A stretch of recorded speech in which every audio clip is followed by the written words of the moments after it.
Across the globe, the drums of war are beating. From spiralling conflicts in Ukraine and across the Middle East to the ratcheting up of tensions across the South China Sea and insurgencies in Africa and Myanmar. The potential for an all-encompassing global conflict is closer now than it's been for decades.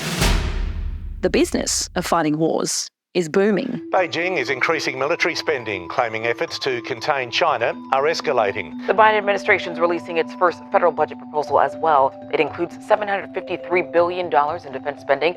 In 2023, global military spending hit record heights, with an eye-watering US $2.4 trillion spent on defense. But despite the cash splash, military enlistment numbers across the world are dwindling. So why is this happening? And what does it say about how the wars of the future will be fought and won? I'm Emma Hoy, and this is Leave It to the Experts. Let's start with the obvious question. Why are young people today so uninterested in signing up to the military? Well, according to Vincenzo Bove, a professor of political science at Warwick University in the UK, it boils down to three things. 1, they're overwhelmingly against war. 2, they're less patriotic than previous generations. And 3, and perhaps most tellingly, don't see the military as an attractive career path. Most of us, our reaction to the wars that are going on, and we don't want to be a part of that. We all want to protest. As a result, recruitment in the US dropped nearly 60% between 1980 and 2020, while nations across Europe, including England and Germany, are also struggling to find recruits.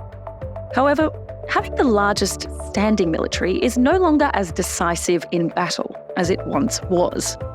Technology has drastically changed the way we fight, meaning victory can also be achieved by having the smartest and most advanced fighting force. Meet Ukraine's new drone warriors. Ukraine trained 10,000 drone pilots. Another 10,000 are being trained right now.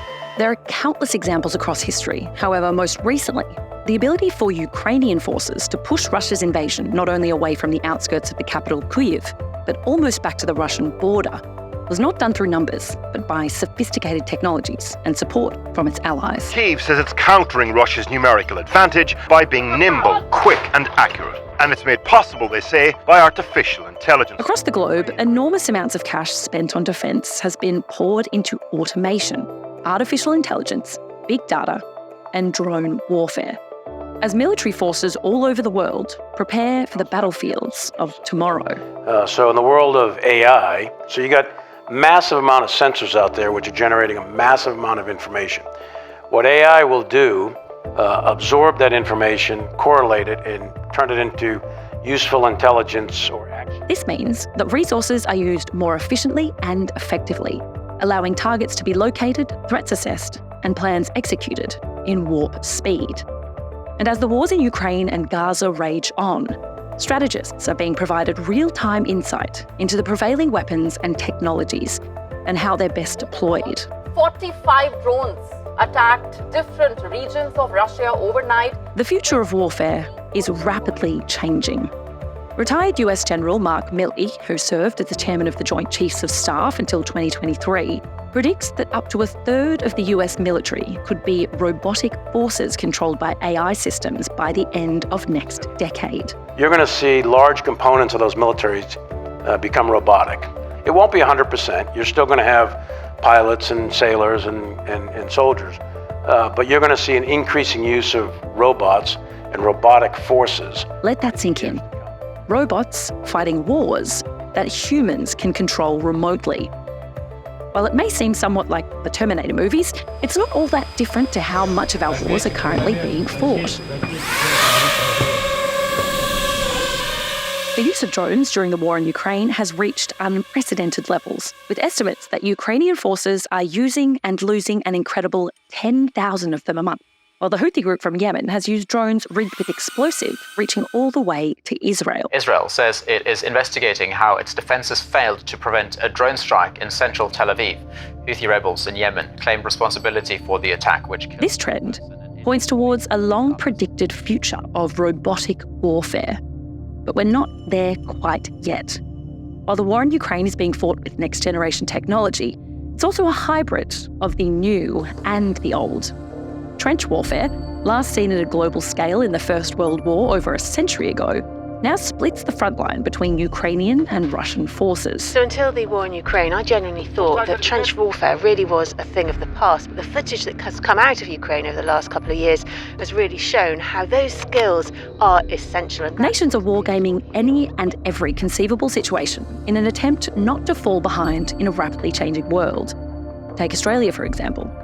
After assessing the nation's defences last year, former Australian Defence Force chiefs Angus Houston and former Defence Minister Stephen Smith said the nation simply wasn't prepared for the dawning of what they called the missile age, damning a defence strategy based on low-level terrorist threats and distant conflicts in the Middle East. We are about to make an immediate and major investment in guided weapons and missiles, according to the review, things we can shoot at people from a long way away. They pointed to what they see as the growing threat much closer to home: China.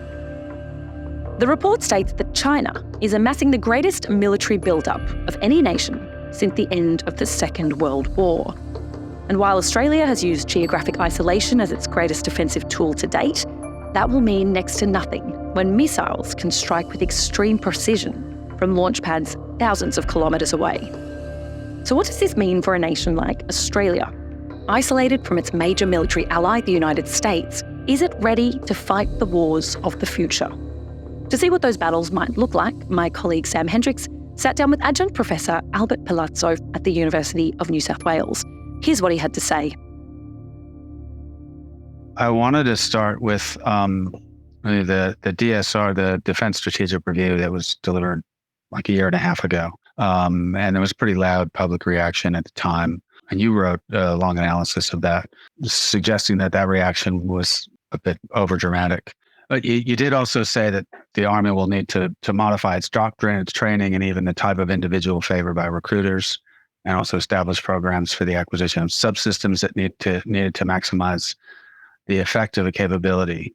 So I'm just wondering, sort of a bit further along, if you see progress or change in the Defense Force in that time.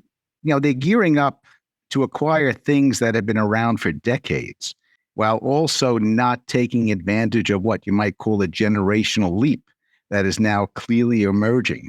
For example, Australia is making a lot of noise and a lot of claims about acquiring the HIMARS missile launcher, and we're getting a regiment worth of them. We see them in use in Ukraine. We see them in use in Israel. They are absolutely a fantastic weapon. But what they're not saying is that the range of the HIMARS, the best case range, it's 500 Ks. So it's 500 kilometers or 300 miles. That sounds like an impressive number. And in the battlefield of the Ukraine, it is. And in the Middle East, in the Israeli situation, that is more than enough. But 500 miles in Australia is nothing. So, we'll be able to reach out the far side of Timor in the Arafura Sea.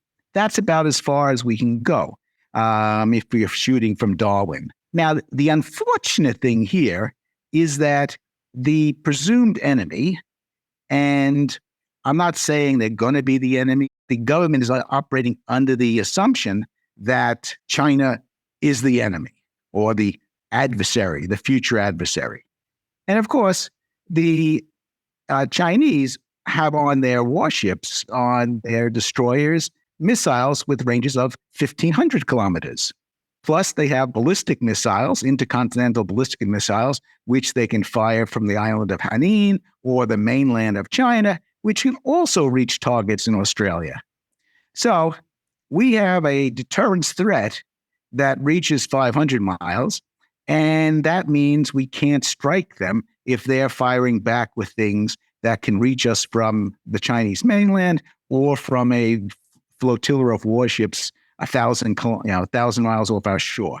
So it's a very useful weapon, but it has to be seen in the perspective of the potential adversary. Now, the only exception, of course, is these nuclear-powered submarines. which will theoretically be able to penetrate into the South China Sea. And with the 12 or 24 missiles, depending on which version we get, they'll be able to strike Chinese targets on the Chinese mainland or targets that are operating at some distance from us. But we're getting them in such a small number, and we can't get a large number of them. And they carry 12 missiles. And as soon as they fire, everybody knows where they are. So the life expectancy of the submarine is probably fairly finite, and it's impossible to replace. So the plan that we're putting together just doesn't intellectually work. And it only makes sense if you look at it in a particular context.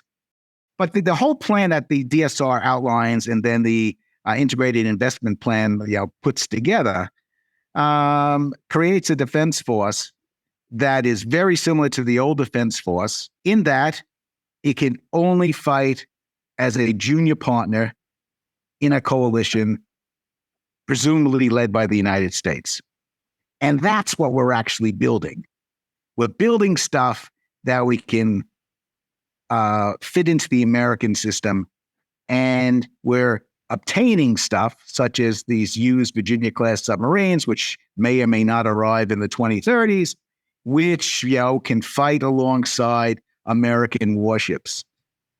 So that's still the way you have to think about the Australian Defence Force. It's designed to be a subset of the U.S. military. And Australians have to ask themselves, is that good enough? Because it's the Australian Defence Force. It's not the U.S. subset Defence Force. Well, that kind of leads me to another question around U.S. capability. And there was a recent article in Foreign Affairs from Mark Milley and Eric Schmidt. Milley is the former chairman of Joint Chiefs of Staff, and Eric Schmidt from Google, formerly. In an article that was titled "America Isn't Ready for the Wars of the Future." I don't know if you've seen it. I've actually read the article. And one of the things they said is no state is fully prepared for future wars, but some countries are further along than others.